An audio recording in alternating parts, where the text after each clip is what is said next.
Hi, Melanie here, getting the dog clean, getting him out all the kerosene leftovers that's on him, all the residue off the white dog that's kind of brown, giving him a bath.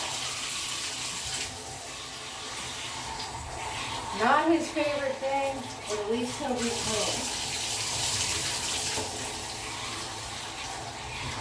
And it's a little cold water, so I have to warm that up for him.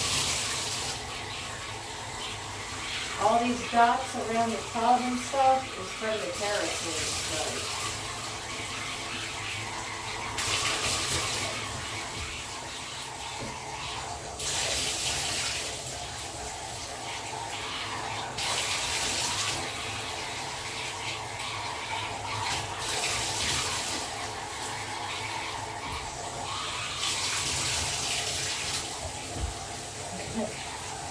Alright, I'm going to turn this off, but the outcome will eventually be a clean dog.